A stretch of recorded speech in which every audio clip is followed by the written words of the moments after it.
Hello, everyone. We're just going to wait a few seconds as we have more folks enter the room. Thank you for joining us this morning for our first Admissions Insights from the Director. The goal of today's webinar is to provide you with insights about the admissions process at UC Merced and provide you with practical information you can use to help your students complete the UC application. Before we get started, we just want to go over a couple housekeeping items so that you know how to use the Zoom tool. If this is your first Zoom webinar, we'll quickly cover how to use the Q&A feature and as well as some quick tips about the audio. So you'll see your audio settings on the left-hand side. You can use the audio settings to adjust your volume. Feel free to go ahead and take some time to do that now. This should allow you the ability to hear the speaker clearly. Unfortunately, we've muted today's microphone, so you'll need to type in any questions that you have for today's presentation. Throughout the presentation, you'll also be able to raise your hand to notify our presenter that you have a question or a concern. And you'll have that little lower and raise hand button there in the center of your screen. What we would prefer you do, though, during the presentation is because we would like to have a more interactive and conversational feel to today's webinar. If you'd use the Q&A feature that's located there on the bottom left-hand side, bottom right-hand side, you'll have the ability to, through the Q&A feature, to type in a question to us, and either our Director of Admissions will respond over audio, or one of the panelists will respond to you via text. Just as a note, today's presentation will be recorded, so this session will be available approximately 3 business days after we've concluded today. We want to thank you again for being a part of today's initial Admissions Insight presentation. And with that said, we'll go ahead and get started by introducing you to today's speaker. Our Director of Admissions here at UC Merced, Encarnacion Ruiz, has been in UC admissions since 1985 and offers a wealth of information.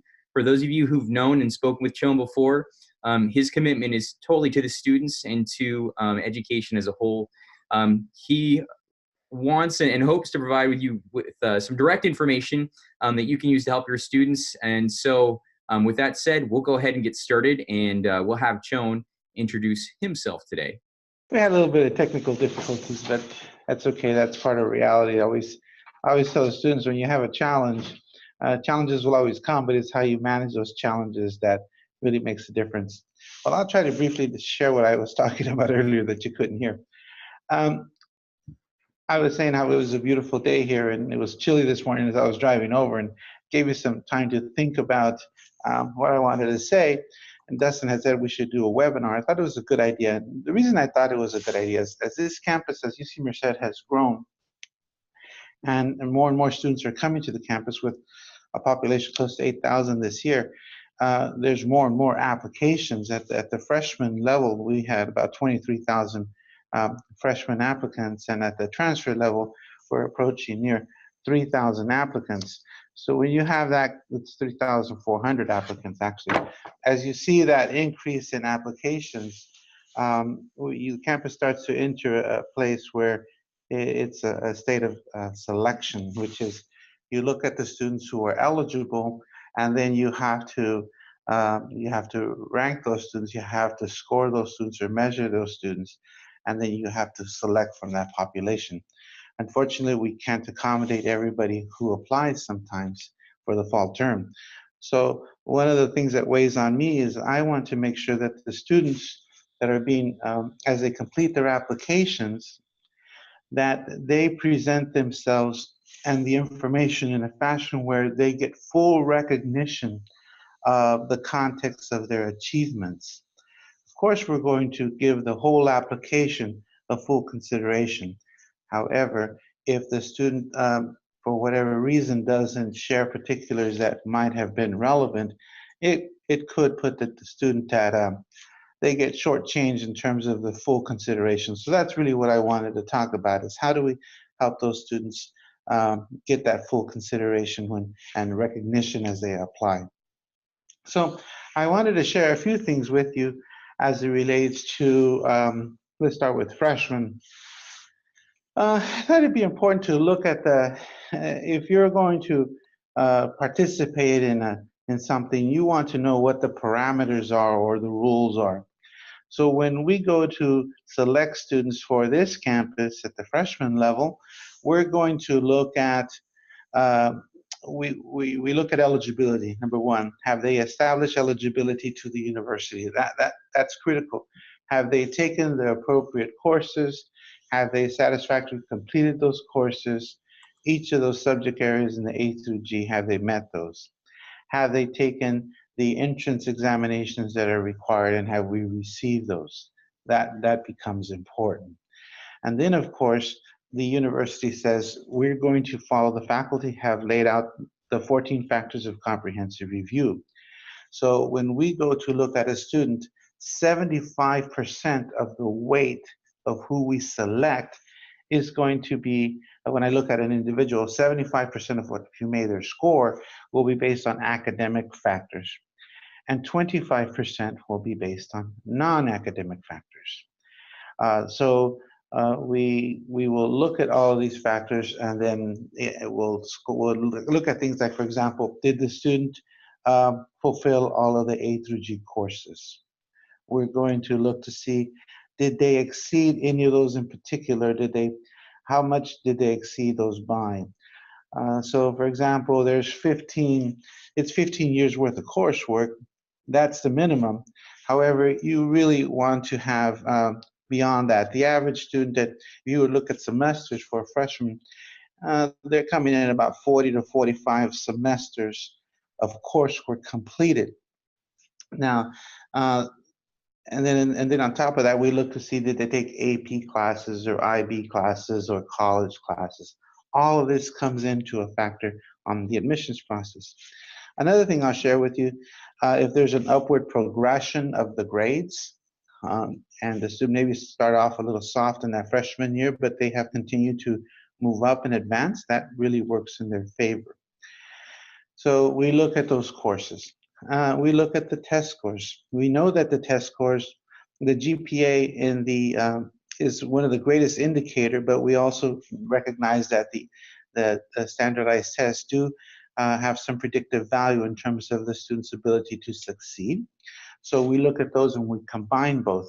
Test scores and the depth of preparation are important, especially the course preparation and the GPA.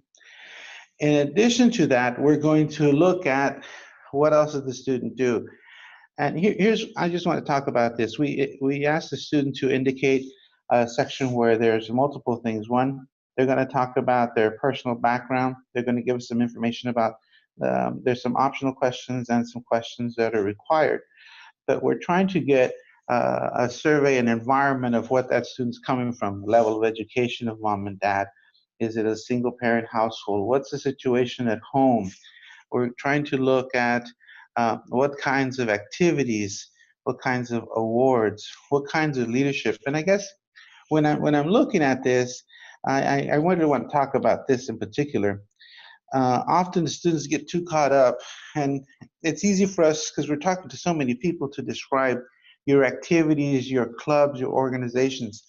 And I think when we do that sometimes with the students, we don't always encompass everybody, because often I find students who weren't involved in very much in terms of school and weren't involved in activities. I remember one time a young woman who came to me who wanted to go to UC, and it was in December, and she said, I wanted to apply to Cal, but I didn't apply because, and I said, why? She goes, I want to go to the community college. And I said, okay, let's look at your grades. And she was like a 4.0. And I said to her, why didn't you apply? She said, because my counselor said that I wasn't involved in any activities. And I said, really? So why aren't you involved in activities? She said, because I have to go to school during the day, and then my parents work during the day, and then they have their own personal business as custodians. So I have to get home and take care of my brothers and sisters and feed them, make sure they do their homework, do my homework, put them to bed. Well, what we're really looking for is leadership and responsibility, and that student had demonstrated quite a bit of that without ever been involved in any formal activities. So we say activities, but what we're really looking for is a platform where they can share how they've developed their leadership and how they've developed their responsibilities and contributed in their growth. So I just wanted to make that point, because sometimes what I see on some applicants, and I'm just going to jump right into this. I was talking about a student. When I look at the students and we're reviewing the students, where I get anxious about is a student who has, let's say they have A through G, and they're maybe a 3.8 based on that sophomore and junior year. And that's really good. And you look, oh, wow, that's an impressive GPA. But then you peel the next layer of that onion and you look and you see that it was a pretty modest preparation because they took only the minimum coursework. And then that student, you'd say, whoa, what happened? And if you look at the school and the school had substantial coursework available and the student didn't take it, you ponder, well, what happened? And if the student doesn't disclose in that extra comments what happened or in the personal insight questions, then we have no context. And that student, when you're looking at 75% academics, test scores, and all the other factors, they may end up with a score that isn't that strong or strong enough to be competitive with the rest of the pool, even though they had a very strong GPA. If that student would have explained to us if there was some unique circumstances as to what might have happened, that would make a difference. For example, I've seen some students who have who took the minimum because their parents didn't really understand education, and or there were other demands that they didn't for them to have completed what they completed in itself was an extreme achievement in their context. If the student had explained that, that would have made a big difference in the selection process when we reviewed the applications. So activities, the point is, when it's an activity or through a school, church, or even home life situation, what we're really looking for is those leadership.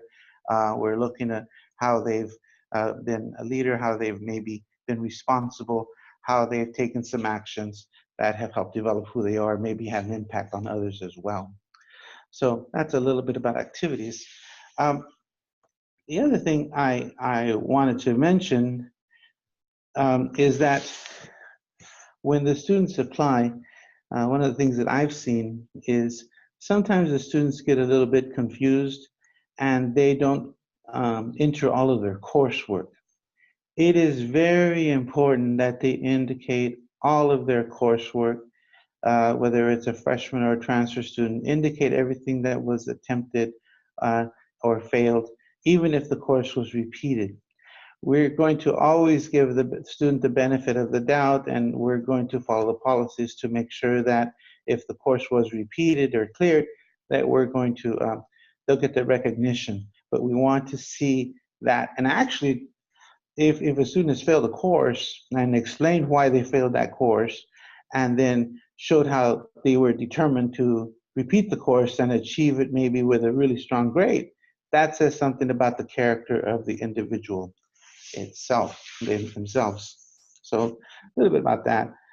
Another area that I kind of wanted to talk a little bit about what I see happening once the students apply and we review them. We start reviewing in December, we'll finish up in March. And now we're pushing into the second semester. Some of the initial areas where we have some problems when we're doing the review, they don't take the tests. They don't take the SAT or the ACT, or they don't report the scores. Remember, the beauty right now at UC is if you just report the scores to one UC campus, we will all receive the scores. But we need to make sure we get those scores. Another thing that sometimes happens, they don't realize they can take that test in December. So it's December the senior year where they can complete that test, even though the filing period has closed, the deadline has passed, they can still take that test in December. It's very important that they take that test and they report their scores. Often what you'll see is they'll do a self-reported test scores, but then they don't submit to us the official scores, and we need those official scores. Yes, another area that I wanted to share with you that I see happening, this is not so much a planning, but what happens after they apply. I think it's fantastic when the student challenges themselves with a rigorous program. But what I see happen is that sometimes the students really challenge themselves in areas where they are not that strong. And they might take an AP class in English class or some other area, and that's fantastic, but they have to pass those classes. They need to be, so the question was, what tests do they need to be taken in December? I'm just saying they have to take the SAT with writing or the ACT. Make sure that they take those two tests, and those tests must be completed. And I said that we would accept the testing from the month of December. So that's okay to take it after the deadline has passed. Okay. The other thing, what was I at? I was talking about, oh yeah. So a student takes this AP class, and what you see happen sometimes, the student is really challenged themselves, they're going for it, and then they fail the class in the fall semester. Well, number one, it's very important that they report to us that they have failed the class, especially the critical areas like English and mathematics. My faculty have said no exceptions for the 4 years of English or the 3 years of mathematics. So they need to take that test. Now, if I'm speaking about UC Merced, if that student worked with his counselor and said, oh my gosh, look at, I'm failing this class, what should I do? I'm applying to UC Merced. My advice to that student would be, report to UC Merced that I failed that class. Tell us that, you know what, this happened and this is why it happened. And to remediate that, I'm doing this in the spring. I'm going to clear this class. I'm going to take this class in the spring so that I can clear that requirement. I see this especially being critical, like I said, in English and when you're looking at that third year of math. It's very, very important that they clear that. And since we're talking about that, if the student has failed the class or not passed the class, it would be most helpful if they cleared that in the summer before the senior year. The reason being, then we can see that that course has been repeated in the summer and we will have a grade at the time that they apply. And then if they had done poorly and for example, in English, let's just say it was English 3, and the second semester they failed it, and then they take English 3 second semester in the summer and they pass it, it's the same course, then that first D is going to be eliminated from the calculation into the GPA, and we would have that second grade that was earned, and that would benefit the student. If the student is going to repeat that course in the senior year, unfortunately, we don't have the new grade, so the initial poor grade would stand in the calculation of the GPA. So just a few things that I'm seeing there. What else can I share with you that I think would be relevant? At UC Merced, we don't admit by major. So everybody gets reviewed, everybody receives the score, and then basically through our modeling and our analytical teams, we determine how many students we'll have to select. So last year, for example, with about 23,000 applications, I know that of the students that we admit, about 18% will say, hey, I want to come. And of those 18%, we know that about 20% to 23% don't actually show up and are not there by third week census. So I have to admit a larger number than quite a bit. I'll admit, for example, last year, in the neighborhood about 15,000, which was about 70% admit rate. And then of those, we know that we're going to get X amount of people who say they're committed and will fill their class. So when we do that, though, remember, we don't admit by major. So you could be undeclared, you could be biological sciences, you could be a psychology major, and everybody gets a score. And basically we go down, we say, okay, at this point, everybody on top of this, we can admit. So that's the way it doesn't, you don't get selected based on your major today at UC Merced, nor is that going to be the case for fall of 19. So that's an important point I wanted to share with you. I did want to share something about transfer. So let me just, I'm not sure how many of you might be interested. Hopefully there's some transfer folks who are interested in this information. I just want to say this. If a student elects to enter the university or begin their post-secondary educational experience at a community college, that could be fantastic if it's well planned. And that means working with the campus that you're applying to, working with the people who support you at the community college or the institution where you've begun. So while we talked a little bit about selection for freshmen, let me talk a little bit about selection for transfers. Again, there's a comprehensive review, but at UC Merced, at this point, we are not, we don't have a greater demand for transfer spaces as compared to what we have available. So although we had 3,000 plus applicants, although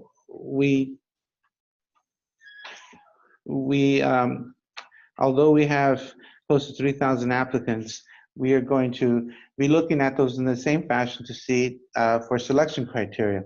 But at UC Merced, since what we're really looking right now for a transfer student is that they have fulfilled, they're eligible for admission, the basic eligibility, and then we're going to look based on the major, there's some critical courses that must be completed.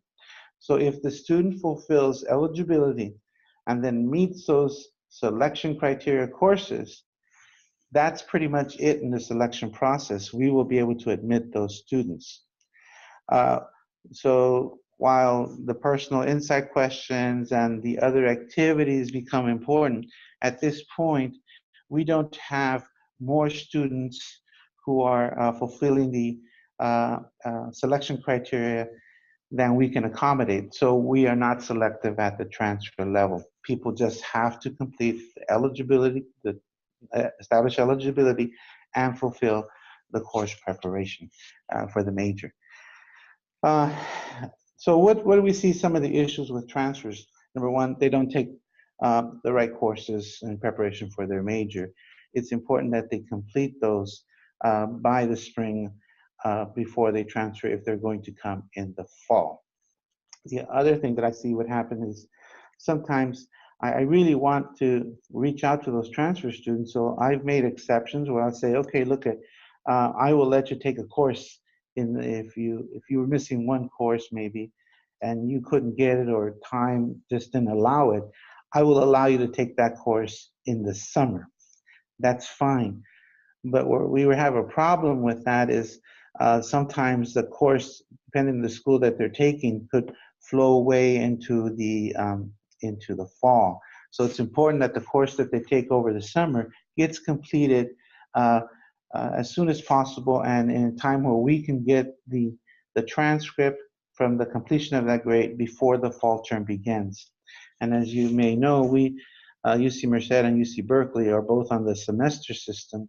So we start in mid-August. So it really can run pretty tight. But I do want to say I will make an exception and allow a student who has had a hardship or for whatever reason didn't complete that course to complete an unfulfilled course in the summer, as long as we get that coursework. And unfortunately, sometimes we don't get that grade, and they don't report their scores in time, and that does create an issue. For both students, I do want to say this, where we have some difficulty with your students. My student just went through this process last year. My student went through this process last year, and what I found is she was a freshman. She was applying as a freshman to the university. And what happened was, even though she was kind of on it, I found that I really had to work with her. I really had to kind of remind her that, hey, did you do this? Did you do that?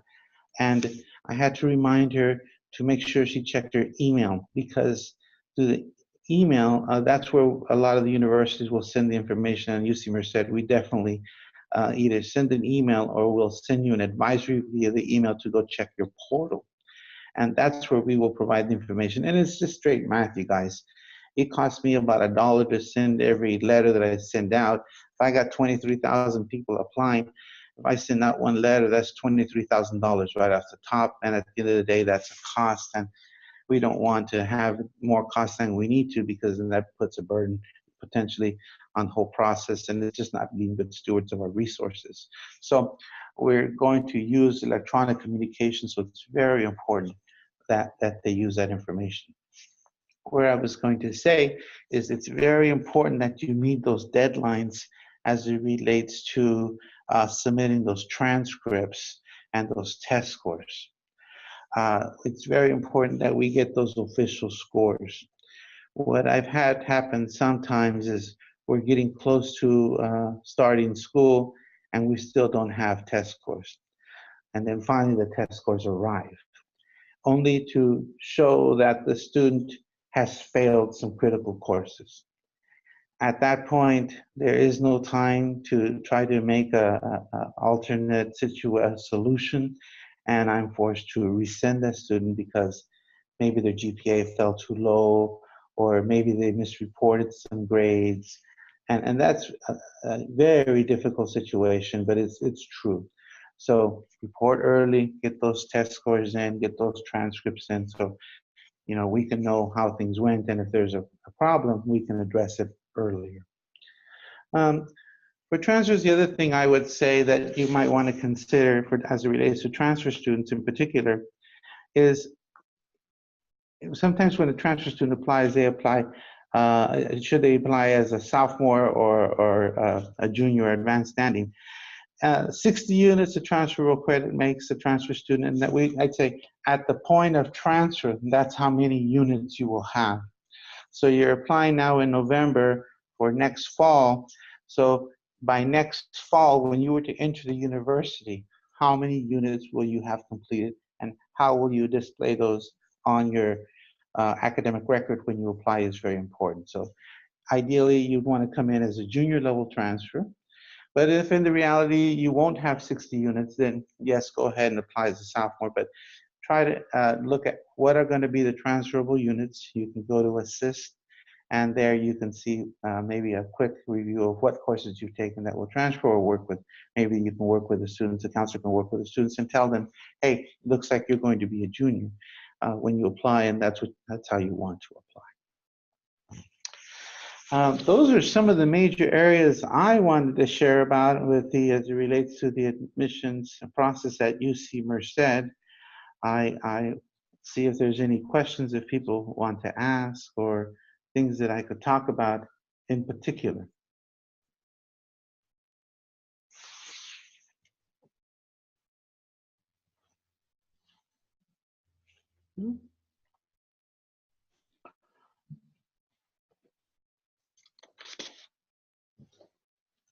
Well, since I'm not getting any questions right now about in particular, maybe we can talk a little bit about a wait list and what happens when the students apply. Talk about a little bit about wait lists and what we do as students we can to accommodate, and the referral pool. So, as you know, the state of California has a master plan for higher education. And in that, it indicates what the role is of each one of the public segments of higher education. And one of the commitments is if a student is eligible for the University of California and has applied to a campus in the University of California and was not selected or is not selected, that student has a place at one of our campuses. The process by how we accommodate these students, or how we identify these students, we call the referral pool. So basically, the student has applied to multiple UC campuses. At this point, they were not admitted to a UC campus, but maybe they're in the top 9% and eligible in the local context. The top 9% of their school, they were ELC, and they have been recognized as they are going to be part of this referral pool. Okay, so what will happen is the campus is participating in the referral pool, and in the past, it's largely been UC Merced in the last few years.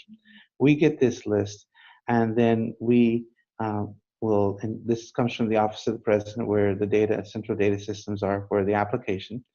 We then send the communication out to the students, and we say, listen, you're on this list, and we want to provide you with this opportunity.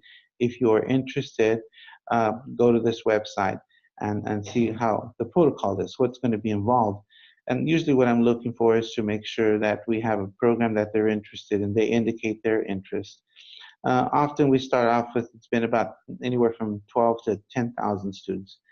And of those, there might be about 1,000 who say, yes, I'm interested. But to get to that point, though, they would have gone to the website, they'd screen to make sure that everything was there, that they will actually complete all their courses, that they will fulfill the eligibility requirements. So we'll ask them a series of questions. And if they want to advance to a program that we have, they will do that. We will then get those names and we'll do a quick review over them to make sure that they are actually qualified, and then we invite those students. Last year, for the fall of 2000, for the fall of 2017, I believe there was 119 students who came in the referral pool as a freshman. Now, this is good because the students have an opportunity, and we find that those students do very well here at UC Merced, and we're very happy to have them. So those are the pros. Some of the challenges is that we won't find out who these students are until early April. And if we're lucky and we process them, we try to get them done towards late April with a decision. A financial aid tries to generate an award letter within about 2. They're going to have to make sure they send to us the FAFSA information, and we try to generate an award letter within about a week or 2 from the financial aid office online. And then the student, we try to give the May 1st deadline, but often we might have to go like till May 7th. Again, if the student then has to tell us that they're interested in coming, and if they're interested in coming, we need to arrange housing. So the point is that this can be a good opportunity for some students, but the time schedule is really crunched. And it is a little bit more stressful because you're going to have to make some quick decisions, and you're not going to have that opportunity maybe to go and really digest it and go look at the campuses with detail and make the decision. But you can make it, you can come and visit. We have programming for those students, but it is much tighter. And the point I'm saying is this: if the student is interested in UC Merced, my recommendation is that they apply in November. That way, they can follow the whole process and take full advantage of everything we communicate out during the process, and they can make a really well-informed decision. However, if the referral pool becomes what they want to do, and I mean, that's where the option comes up at the end, we would like for them to definitely, we'd like to consider them in the referral pool. Transfer students, we have a similar situation for a referral pool. We will look and see if those students who was not offered admissions to the UC campus that was eligible. We then will invite those students as well. The difference here is they do have to meet our selection criteria. They do have to fulfill the requirements for admissions to the university. And if they have those and we have a major that's interested, that interests them, then we can accommodate those students as well at the transfer level. Those are some of the main areas that I wanted to touch upon. There's a lot of exciting things going on campus. I would say right now, come and take a tour. It's beautiful on campus. It's a beautiful time of year. And they can come and take a campus tour. It's my experience has been with visitors, especially those who come here for the first time. They're very impressed. They had no idea the campus, the way it looked, the way it feels, the newness of it. It's quite the place. You're not going to find another campus quite like this. I would say definitely not in California. The location is gorgeous. We're adjacent to a small community of about 85,000 at the city of Merced. The other thing I would say that's coming down the pike for you as you start working with your students is we're going into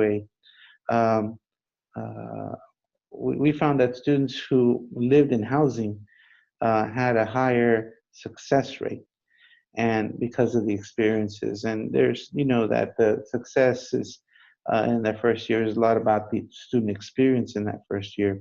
So we're going to we're taking those elements that we think have attributed to that experience, including the residents' experience, and we've come up with a 2-year program where the students will, who beginning fall of 19, the entering class fall of 19, will get to have a full program that lasts 2 years at the university, which means that they will also be required to live in the residence halls for 2 years.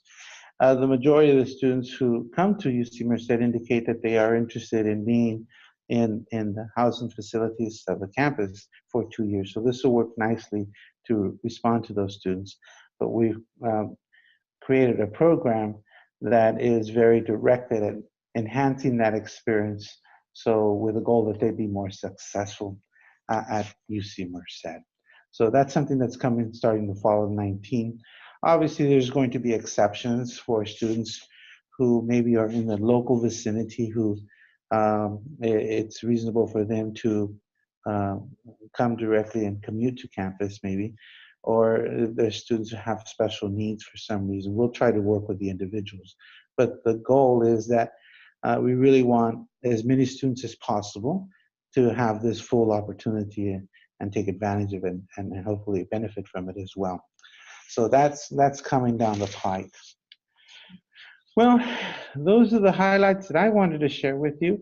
It's been great. I hope this information has been helpful. If it is, maybe we can do this again on another topic that interests you, or maybe in more detail. Remember, we have recruiters all over California. I have people in Southern California. We have people in Northern California here in the Central Valley. If you're interested in visiting the campus, please request a tour.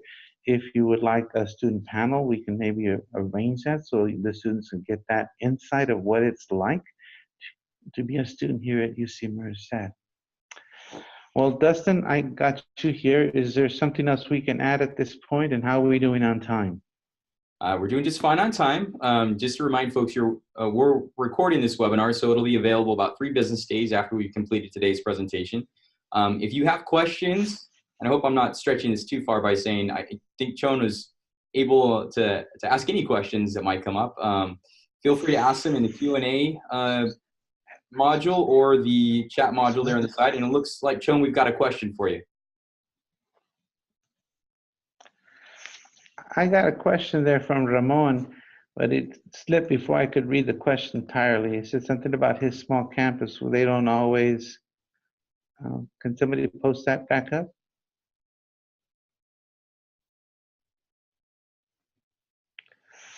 At my small campus, we don't always have all your major prep courses available. Ramon, is this from a community college that you're calling from? If it's from a community college, if you're saying that, okay, Ramon Harris is telling us that he is at a community college that doesn't always have the major prep. So I would say this, Ramon, if there's a community college near the vicinity of your campus where the students could get that course and it's realistic, it's an option, that would be fantastic. If in fact the course is not offered or you don't have that, then we definitely would want that to be indicated in the self-reported, where you put the self-reported record. I would want you in the following comments. And I would say, go as far to send me a note where you find those situations and we will work with those cases. I don't want any student to be at a disadvantage because they truly did not have access to a course at the community college. There is a process that we have admissions by exception. And when we have those situations, the faculty want to know about those so that they can look at those cases. If there's an online opportunity to take that course, that might be another option. But if you find that there's a course that the student just can't get, I want to know about it. I want to work with your student. Other questions? I hope that helps you, Ramon. You're welcome.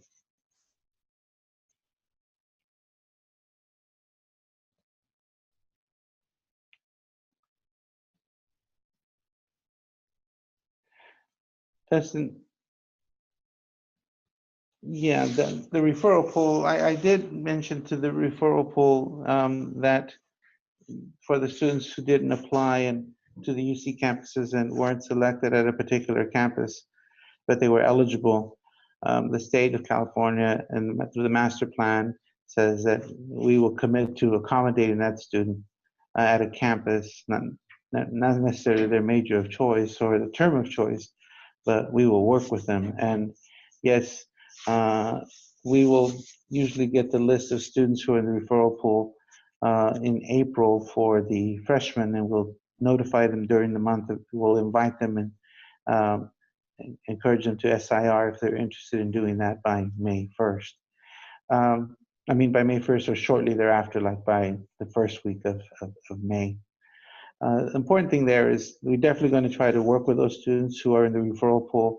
But as I mentioned earlier, it is important that the students, if they're interested in Merced, that they apply directly to UC Merced so they can take full advantage of everything that we offer in the yield process, including, Bobcat Day, the big open house, and when we go to regions in California for the admissions receptions. Those are really a good thing to take advantage of as well.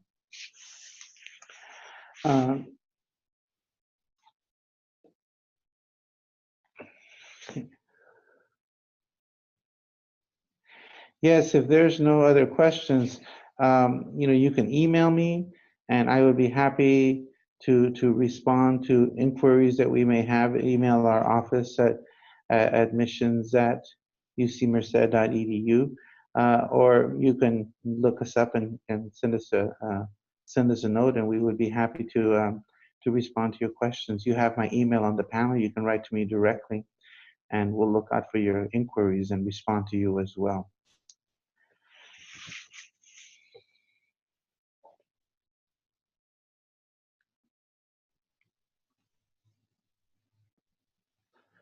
Okay, with that said, Mr. Dustin, I think it's been, thank you so much. Anytime you have questions, give us a call. I hope you found this helpful. If there's things that you'd like, I'm an old guy now, so I don't let I like all criticisms, good and bad. If we're going to grow, we always need to hear the good things. I always tell the staff, just be gentle. Now, tell me the truth. If there's something you liked or you didn't like, let us know. Or there's particular areas that you want addressed, tell us, and we'll make sure we try to accommodate those and focus more. This was the first time I've done this, so I had a good time. I hope you enjoyed it and it was helpful for you. Thank you all very much, Dustin. I think we can wrap it up. All right, folks, thanks again for attending. Like I mentioned before, we'll have the recorded session available in 3 business days from now. As a part of the webinar, we'll be sending out an email to you. And as Joan mentioned, we'd welcome your feedback and let us know any kind of topics that you'd like us to focus on next time we do another session. And we hope this was helpful. Enjoy the rest of your morning and have a great day.